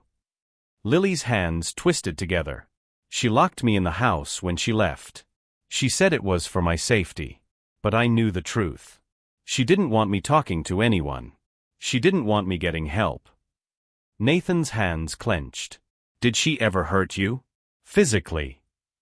Lily looked down. Once. I tried to leave. I was 17. I'd saved a little money by lying about my hours at work. I packed a bag. But Amanda found it. Lily's voice broke. She grabbed me. Shook me. Told me I was ungrateful. That I owed her everything.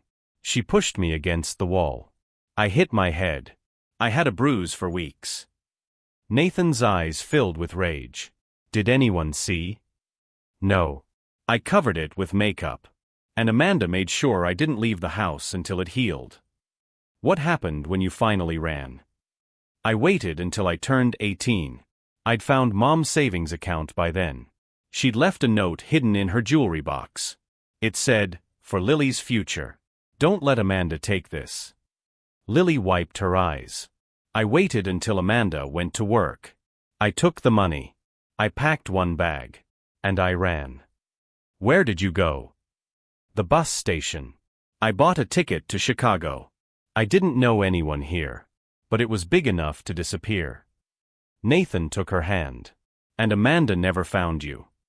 I changed my name slightly. Bennett was Mom's maiden name. I used it instead of our real last name, Miller. I stayed off social media. I moved around a lot. I thought I was safe. Lily looked at Nathan. But I guess I wasn't. Nathan pulled her close. You are safe. I promise. Over the next few days, Nathan and David worked tirelessly. They hired investigators. Tracked down people from Amanda's past. Found more evidence. They discovered Amanda had been evicted twice. Had defaulted on credit cards. Had a history of exploiting people. They found a former landlord who said Amanda tried to blackmail him. A coworker who said Amanda stole from the register. Each piece of evidence was added to the case. Each one painted a picture. Amanda Bennett wasn't a victim. She was a predator. But Amanda wasn't sitting still. She gave interviews to local news stations. She told her story. The grieving sister. Abandoned by the siblings she raised. Left with debt and heartbreak. The media ate it up. Is Nathan Cross's girlfriend a thief? Billionaire's love story or family betrayal? Sister versus sister, who's telling the truth? Lily stopped watching the news. Stopped reading articles. She focused on preparing for court. On remembering. On staying strong. But every night, she had nightmares. Of Amanda. Of being locked in that house. Of never escaping. Nathan held her through them. Whispered that it was over. That she was safe. But Lily wasn't sure she'd ever feel safe again. 1 week before the trial, David received a package. No return address. Just a manila envelope. Inside were photos. Old photos. Of Lily as a teenager. Thin. Bruised. Exhausted. There was also a note. Typed. Anonymous. These are from Lily's pediatrician's office. Taken during her final visit at age 17. The doctor suspected abuse but Lily denied it. Thought you should have them. A friend. David called Nathan immediately. You need to see this. Nathan went to David's office. David showed him the photos. Nathan's hands shook. Where did these come from? I don't know. But they're evidence. Medical records. They show signs of neglect and possible abuse. Nathan stared at the photos. Lily looked so young. So broken. Can we use these? Yes. They corroborate Lily's story. Show a pattern of neglect. Who sent them? I have no idea. But whoever it was, they're on our side. Nathan took the photos home. He showed them to Lily. She stared at them. Tears streamed down her face. I forgot how bad it was. Nathan held her. You don't have to look. No. I do. I need to remember. So I can fight. Lily looked up at him. Do you think we can win? Nathan nodded. Yes. I do. How can you be so sure? Because the truth is on our side. And because I won't stop fighting until Amanda pays for what she did to you. Lily leaned against him. I love you, Nathan. I love you too. But as they sat there, holding each other, Nathan's phone buzzed. Another text. From David. Amanda's lawyers just filed a motion. They want to depose Nathan. Tomorrow. Nathan's stomach dropped. Amanda wasn't just coming after Lily. She was coming after him too. And the fight was about to get even uglier. Nathan sat in a conference room. A long table separated him from Amanda's lawyers. Two men in expensive suits. Cold eyes. Predatory smiles. Amanda sat at the end of the table. She wore a simple dress. Her hair pulled back. She looked like a victim. Nathan knew it was an act. The lead lawyer spoke. His name was Richard Carver. 50s. Gray hair. Sharp voice. Mr. Cross, thank you for being here today. Nathan said nothing. David sat beside him. Let's keep this professional, Richard. Carver smiled. Of course. A court reporter sat in the corner, typing every word. Carver opened a folder. Mr. Cross, when did you first meet Lily Bennett? 3 years ago. And what was your relationship? She was my housekeeper. Nothing more. Nothing more. Carver pulled out a photo. The one Monica had taken. Nathan and Lily in the kitchen. 2 years ago. Is this you and Ms. Bennett? Nathan looked at it. Yes. You're smiling at her. Quite warmly. I was being polite. Carver leaned forward. Mr. Cross, isn't it true that you had romantic feelings for Ms. Bennett while she was your employee? David interrupted. Objection. Speculation. This is a deposition, counselor. He can answer. Nathan took a breath. I found Lily attractive. But I never acted on it. Not while she worked for me. But you thought about it? Everyone has thoughts. What matters is actions. Carver smiled. Interesting philosophy. Mr. Cross, did you fire Ms. Bennett because you had feelings for her? No. I fired her because I was having a panic attack and I was ashamed. Ashamed that she saw your weakness? Yes. Or ashamed that she rejected your advances? Nathan's jaw tightened. There were no advances. Really? Because Monica Hayes claims you had a pattern of inappropriate behavior with female employees. Monica Hayes is a liar. And a thief. But you paid for Ms. Bennett's medical treatment. Didn't you? Yes. Why? Nathan looked Carver in the eye. Because she needed help. And I cared about her. Cared about her? Or felt guilty for firing her unjustly? I cared about her. And how much did her medical treatment cost? Nathan hesitated. $300,000. Carver's eyebrows raised. $300,000. That's quite generous for a former employee. She was dying. Or was she manipulating you? Playing on your emotions? David stood. This is harassment. My client answered your question. Carver held up his hand. I'm almost done. He turned to Nathan. Mr. Cross, Are you aware that Ms. Bennett has a history of taking money that doesn't belong to her? Nathan's voice was cold. That money belonged to her mother. Amanda is the one who stole. According to Ms. Bennett. But there's no proof. There's plenty of proof. Of Amanda's abuse. Of her criminal history. Carver smiled.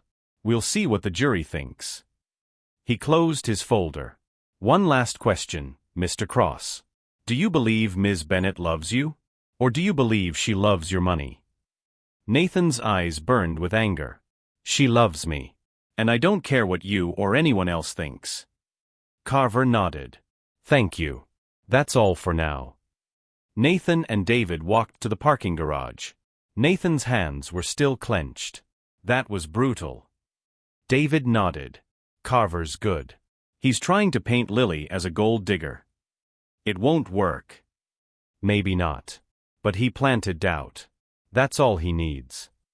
Nathan stopped walking. What do we do? We put Lily on the stand. Let her tell her story. Let the jury see who she really is. What if Carver breaks her? He won't. She's stronger than you think. Nathan looked at David. What if we lose? Then we appeal. But Nathan, I don't think we're going to lose. Why not? Because juries respond to truth.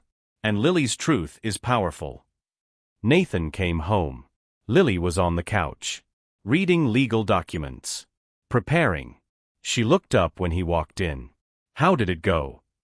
Nathan sat beside her. Carver's tough. But we expected that. Lily set down the papers. What did he ask you? About our relationship. About the money I paid for your treatment. About whether I thought you were using me. Lily's face fell. What did you say? The truth. That I love you. That you're not using me. Lily's eyes filled with tears. Nathan, what if the jury doesn't believe us? They will. How can you be so sure? Because I've seen you with those women at the community center. I've seen you help people who have nothing to offer you. That's not someone who's using me. Lily wiped her eyes. Thank you. Nathan took her hand. David wants you to testify. To tell your story. Lily's face went pale. In front of everyone? Yes. In front of a jury. In front of Amanda. Lily shook her head. I don't know if I can. You can. And you will. Because your story is the truth. And the jury needs to hear it. Lily looked down. What if I freeze? What if I can't remember? Then you take a breath. And you remember why you're doing this. Not just for you. But for every person Amanda has hurt. Lily nodded slowly. Okay. I'll do it. Nathan kissed her forehead. I'll be right there. The whole time. On Thursday, Nathan received a call. From Amanda. He almost didn't answer. But something made him. What do you want? Amanda's voice was calm. Too calm. I want to talk. Face to face. Just you and me. Nathan's grip tightened on the phone. Why? Because I'm willing to drop the lawsuit. Under certain conditions. Nathan's heart raced. What conditions? Meet me. Palmer House Hotel. Room 412. 1 hour. Nathan hung up. He looked at Lily. Amanda wants to meet. She says she'll drop the lawsuit. Lily's eyes widened. It's a trap. Maybe. But what if it's not? What if we can end this? Lily shook her head. Nathan, please don't go. I have to. If there's even a chance. There's no chance. Amanda doesn't back down. Ever. Nathan cupped her face. Then I'll call her bluff. But I have to try. Lily's voice broke. Take David with you. Please. I will. Nathan and David stood outside Amanda's hotel room. Nathan knocked. Amanda opened the door. She smiled. Nathan. Right on time. And you brought your lawyer. How prudent. She stepped aside. Come in. The room was the same as before. Small. Expensive. Amanda sat on the couch. Nathan and David stood. "What do you want, Amanda?" Amanda poured herself tea. "I want what's fair. What Lily owes me." "She doesn't owe you anything." $5,000. Plus 10 years of interest. That's about $15,000 total. Nathan's eyes narrowed. "You're suing for $2 million. Now you want $15,000. Amanda smiled. "I'm willing to be reasonable." David spoke. "What's the catch?" "No catch. Nathan pays me $15,000. Lily signs a statement admitting she took the money without permission. And I dropped the lawsuit." Nathan shook his head. "Lily won't admit to something she didn't do. Then we go to trial. And I destroy her reputation. Maybe I win. Maybe I lose. But either way, Lily will always be known as the woman who abandoned her family." Nathan stepped closer. "You're not doing this for money. You're doing this to hurt her." Amanda's smile disappeared. "She hurt me first. She was a child. Escaping abuse. She was a thief. And a coward." Nathan's voice was low. "Dangerous. If you go through with this lawsuit, I will make sure the world knows what you did to her. The abuse. The neglect. The manipulation. I'll hire the best lawyers. The best investigators. And I won't stop until you're in prison." Amanda stood. Her face was cold. "You think you can intimidate me? I've been poor my whole life. I have nothing to lose. But Lily? She has everything to lose. Her perfect life. Her perfect billionaire. Her perfect reputation." She stepped closer. "So here's what's going to happen. I'm going to trial. I'm going to tell my story. And when the jury sees Lily for what she really is, a selfish girl who abandoned her family, you'll realize you were wrong about her." Nathan's jaw tightened. "We're done here." He and David walked to the door. Amanda called after them. "Nathan. One more thing." He stopped. "When this is over, when you finally see the truth about Lily, don't come crying to me." Nathan turned. "I won't need to. Because Lily is the best thing that ever happened to me. And nothing you say will change that." He walked out. In the car, David looked at Nathan. "She's not backing down." "No, she's not." "Then we go to trial. Monday morning." Nathan nodded. "We go to trial." But as they drove through the city, Nathan's phone buzzed. A text from an unknown number. He opened it. "Amanda isn't the only one with secrets. Check your email. You need to see this before Monday. A friend." Nathan opened his email. There was a video file. He clicked it. The video loaded. It was security footage. From 8 years ago. The footage showed Amanda.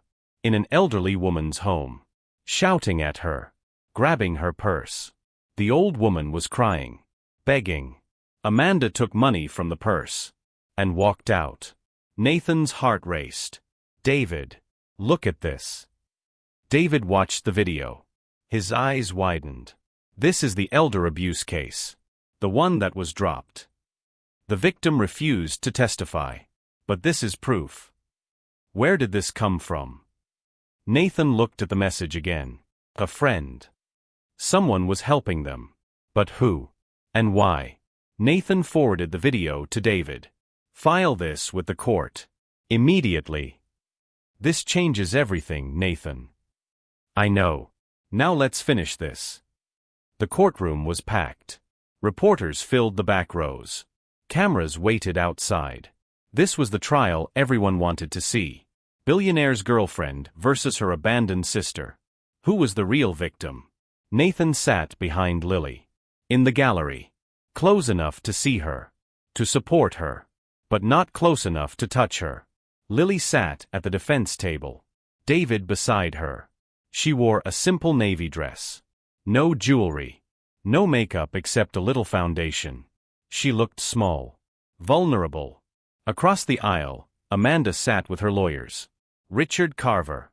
And another attorney named Lisa Mendez. Amanda wore a gray suit. Her hair was pulled back. She looked professional. Sympathetic. The judge entered. Judge Patricia Morrison. A black woman in her 60s. Known for being fair but strict. All rise. Everyone stood. Judge Morrison sat. You may be seated. She looked at both sides. This is a civil case. Amanda Bennett versus Lily Bennett. Ms. Bennett is suing her sister for theft and emotional distress, seeking $2 million in damages. She turned to Carver. Mr. Carver, your opening statement. Carver stood. He buttoned his jacket. Walked toward the jury. 12 faces watched him. 8 women. 4 men. Different ages. Different backgrounds. Ladies and gentlemen, this is a story about family. About loyalty. About sacrifice. Carver's voice was smooth. Practiced. Amanda Bennett was 24 years old when her mother died. She could have walked away. Started her own life. But she didn't. She stayed. She took care of her 16-year-old sister. She worked 3 jobs to pay their mother's medical bills. He pointed at Amanda. Amanda Bennett sacrificed everything. Her education. Her career. Her future. All for her sister. He paused. And how did Lily repay her? Carver turned to look at Lily. She stole $5,000. Money that was meant to pay their mother's debts. And she ran. In the middle of the night. Without a word. Without a goodbye. For 10 years, Amanda struggled. She paid off the debts alone.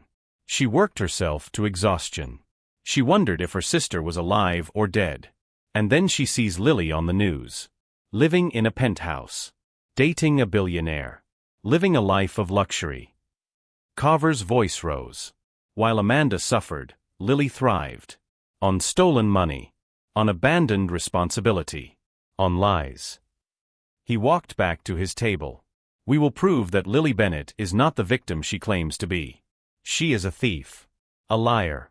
And she owes Amanda Bennett not just the money she stole, but compensation for years of pain and suffering. Thank you.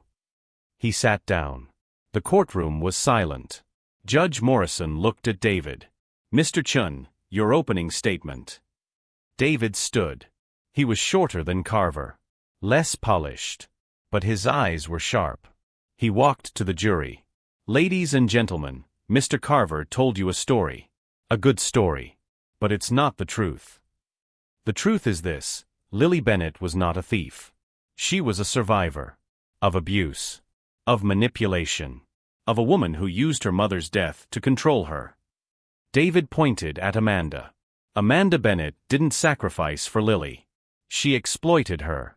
She forced a 16-year-old to drop out of school. To work 40 hours a week. She took every paycheck. She locked Lily in their home. She isolated her from the world. And when Lily finally found a way out, money her mother had hidden specifically for her, she took it. Not to hurt Amanda, but to save herself. David's voice was firm. We will show you evidence. Medical records. Witness testimony. Proof that Amanda Bennett has a pattern of exploiting vulnerable people. This lawsuit isn't about justice. It's about revenge. And Lily Bennett deserves better. Thank you. David sat down. Lily's hands were clasped tightly. Nathan could see them shaking from where he sat. Judge Morrison spoke. Mr. Carver, call your first witness. Carver stood. The plaintiff calls Amanda Bennett. Amanda walked to the witness stand. She was sworn in. She sat. Composed. Calm. Carver approached. Ms. Bennett, please tell the jury about your mother. Amanda's voice was soft. My mother was the most loving woman I've ever known. She worked 2 jobs to support us. But when Lily got sick as a child, Mom spent everything on treatments. By the time Lily was 15, we were drowning in debt. What happened when your mother died? Amanda's eyes filled with tears. Real or fake, Nathan couldn't tell. I was devastated. But I knew I had to be strong. For Lily. She was only 16. She needed me. What did you do? I moved back home. I got 3 jobs, waitressing, cleaning offices, working retail. I did whatever I could to keep us afloat. And what did Lily do? At first, she worked too. She got a job at a grocery store. But then she started pulling away. Skipping shifts. Acting secretive. Did you confront her? Yes. I asked what was wrong. She said nothing. But I knew something was off. Carver handed her a document. Is this the bank statement showing the $5,000 withdrawal? Amanda looked at it. Yes. And when did you discover this? The morning after Lily disappeared. I found her room empty. Her bag gone. And when I checked my mother's old accounts, the money was gone too. Amanda's voice broke. I felt so betrayed. I'd given up everything for her. And she just left. How did this affect you? I fell into depression. I couldn't pay the bills. I lost our home. I had to file for bankruptcy. It destroyed my life. Carver nodded sympathetically. Thank you, Ms. Bennett. No further questions. Judge Morrison looked at David. Your witness. David stood. He didn't approach Amanda immediately. He let the silence build. Then he spoke. Ms. Bennett, you said you worked 3 jobs to support yourself and Lily. Is that correct? Yes. And yet you testified you also took all of Lily's paychecks from her grocery store job. Correct. Amanda hesitated. I needed that money to pay bills. So Lily was working 40 hours a week. But you took her money. And you claim you were supporting her. I was using that money for both of us. Did you show Lily the bills? Prove where the money was going. She was 16. She didn't need to see that. David nodded. Or maybe you didn't want her to see. Because you were spending it on yourself. Carver stood. Objection. Speculation. Judge Morrison nodded. Sustained. David pulled out a document.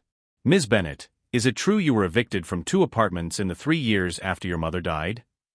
Amanda's face tightened. Housing was expensive. And is it true you defaulted on multiple credit cards? I was struggling financially. Because you were supporting Lily? Or because you were mismanaging money? Carver stood again. Objection. Argumentative. Sustained. Move on, Mr. Chun. David pulled out another document. Ms. Bennett, were you charged with elder abuse in 2016? Amanda's face went pale. That case was dismissed. But you were charged. You allegedly took $15,000 from an elderly woman named Margaret Foster. Correct. She gave me that money willingly. Then why were you charged? Amanda's voice rose. Because her family lied. They wanted to control her money. Or because you manipulated a vulnerable woman. Just like you manipulated Lily. Carver shot up. Objection. Judge Morrison's eyes narrowed. Mr. Chun, watch yourself. David nodded. He approached the witness stand. Ms. Bennett, did you ever lock Lily in your home? No. Did you ever prevent her from seeing friends? She didn't have friends. Because you isolated her? No. Because she was shy. David pulled out the medical records. The photos of Lily at 17. Thin. Bruised. Exhausted. These are medical records from Lily's pediatrician. Taken 6 months before she left. Do you see the notes here? Patient appears malnourished. Multiple contusions on arms. Possible abuse suspected. Amanda's face flushed. Lily was clumsy. She bruised easily. Or you hurt her. I never hurt her. Amanda's voice cracked. I loved her. I gave up everything for her. And she threw it away. David stepped back. No further questions. Amanda stepped down. She was shaking. Carver looked angry. David stood. Your Honor, the defense would like to introduce new evidence. Video evidence. Carver shot to his feet. Objection. This wasn't disclosed in discovery. David held up a USB drive. We received this 3 days ago from an anonymous source. It directly relates to the plaintiff's credibility. Judge Morrison frowned. Approach. David and Carver walked to the bench. They argued in whispers. Nathan couldn't hear, but he saw Carver's face turn red. Finally, Judge Morrison spoke. I'll allow it. But Mr. Chun, this is highly irregular. Understood, Your Honor. A screen was set up. The video played. The courtroom watched. Amanda.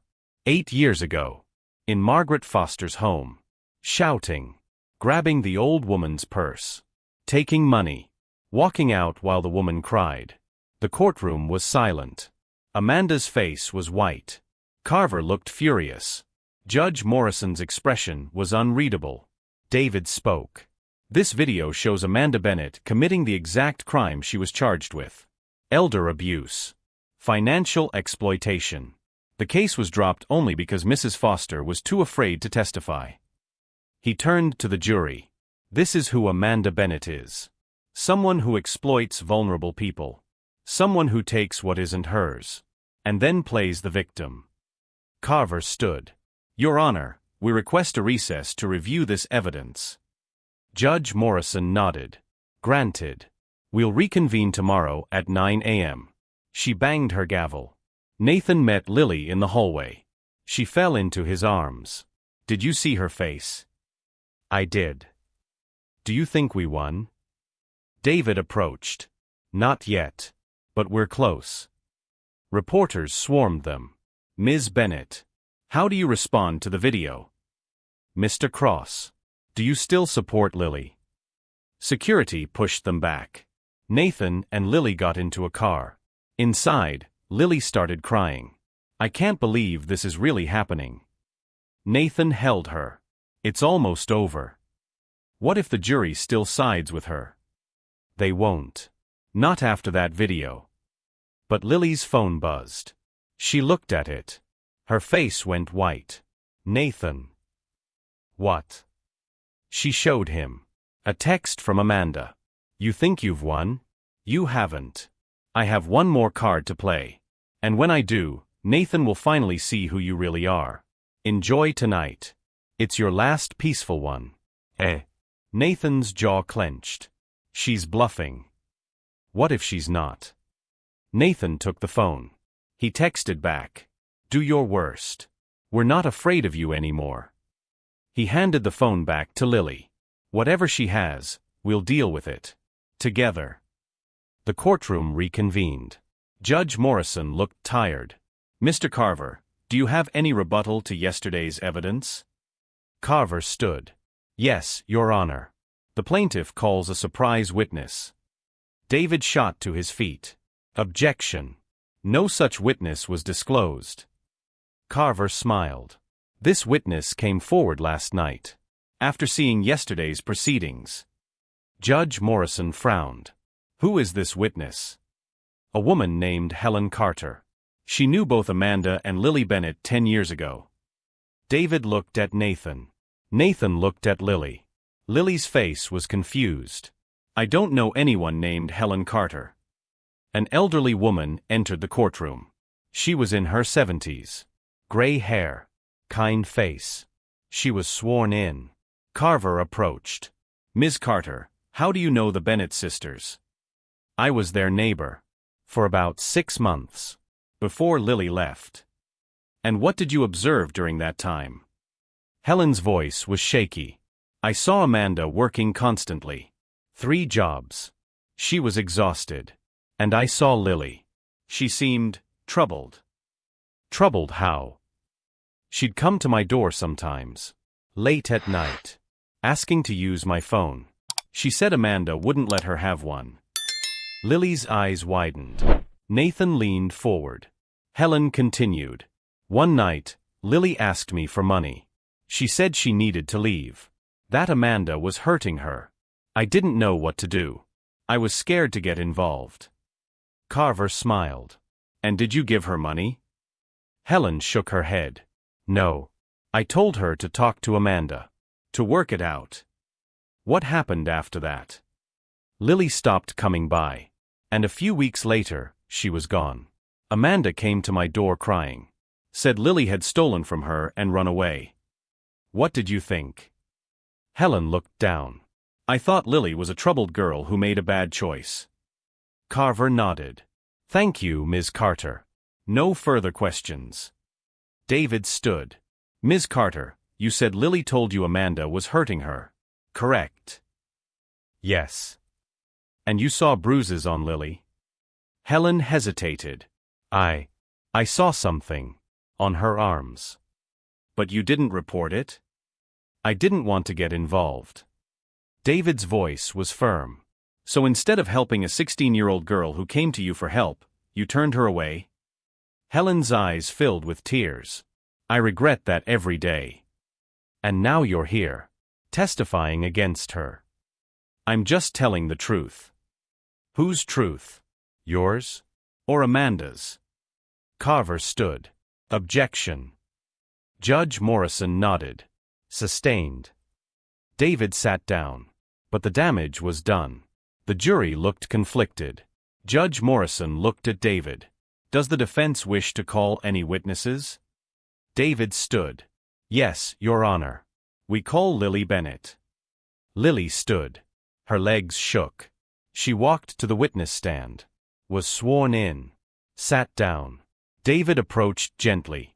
Lily, tell the jury about your childhood. Lily took a breath. My mother was loving. She worked hard. But I was sick a lot as a kid. The treatments cost everything. What happened when your mother died? Lily's voice broke. Amanda became my guardian. At first, she was kind. But then she changed. She blamed me for Mom's death. For the debt. She made me feel like everything was my fault. What did Amanda make you do? She made me drop out of school. Get a job. She took all my money. She said I owed her. That I had to pay back what Mom spent on me. Did she ever hurt you? Lily nodded. Tears streamed down her face. Once. I tried to leave. She grabbed me. Pushed me against the wall. I hit my head. I had a bruise for weeks. Why didn't you tell anyone? Because I was scared. And because I thought she was right. That I owed her everything. What changed? Lily wiped her eyes. I found Mom's savings account. She'd left a note. It said, for Lily's future. Don't let Amanda take this. That's when I realized. Mom wanted me to be free. So you took the money and left? Yes. Do you regret it? Lily looked at Amanda. No. I don't. Because if I hadn't left, I would have died. Maybe not physically. But inside. Amanda was killing who I was. David nodded. Thank you, Lily. No further questions. Carver cross-examined Lily. He was harsh. Accusatory. But Lily held her ground. She answered every question. She didn't break. Finally, both sides rested. Judge Morrison gave instructions to the jury. They left to deliberate. Nathan sat with Lily in the hallway. You were amazing. Lily leaned against him. I feel like I'm going to throw up. It's almost over. 3 hours later, the jury returned. Everyone filed back into the courtroom. Judge Morrison spoke. Has the jury reached a verdict? The foreman stood. We have, Your Honor. Please read it. The foreman looked at a paper. In the case of Amanda Bennett versus Lily Bennett, we find in favor of the defendant. The plaintiff's claims are dismissed. Lily gasped. Nathan grabbed her hand. David smiled. Amanda's face crumpled. But the foreman continued. However, we do find that the defendant, Lily Bennett, did take $5,000 without the plaintiff's knowledge. While we do not award damages, we recommend Ms. Bennett repay the original amount taken. Judge Morrison nodded. So ordered. Ms. Bennett, you are ordered to pay Ms. Amanda Bennett $5,000 within 90 days. Case dismissed. She banged her gavel. Outside the courthouse, reporters swarmed. Nathan held Lily close. Ms. Bennett, how do you feel about the verdict? Lily smiled through tears. Grateful. And free. Will you pay the $5,000? Yes. Gladly. because it means I never have to see my sister again. Nathan and Lily got into the car. They drove home in silence. At the penthouse, they stood on the balcony. The city glowed below. We won, Lily whispered. We did. So why doesn't it feel over? Nathan turned to her. Because it's not. Not yet. His phone buzzed. A text from David. Nathan, we need to talk. There's been a development. Call me ASAP. Nathan's stomach dropped. He showed Lily. Her face went pale. What now? Nathan called David. What's wrong? David's voice was tense. Amanda filed an appeal. She's not giving up. Nathan closed his eyes. Of course she's not. But that's not all. There's someone else. Someone who's been helping Amanda. Someone with money. And power. Who? I don't know yet. But we're going to find out. Nathan hung up. He looked at Lily. Amanda's not done. Lily's voice was small. Will this ever end? Nathan pulled her close. Yes. But not today. But neither of them knew. The hardest part was still ahead. Because some people don't forgive. And some secrets don't stay buried. A figure sat in a dark office, watching security footage of the courthouse. Of Nathan and Lily leaving. The figure smiled. Picked up a phone. Dialed. Amanda answered. Did you see? They won. The figure's voice was cold. Familiar. They think they won. But this is just the beginning. What do you want me to do? Nothing. You've done your part. Now it's my turn. The figure hung up. Opened a file on the desk. Inside were photos. Documents. Secrets. About Nathan Cross. About his company. About things he thought were buried. The figure pulled out one photo. It showed Nathan. 10 years ago. With a woman. Not Lily. Someone else. Someone who disappeared. The figure smiled. Let's see how much you really love her, Nathan. When the truth comes out.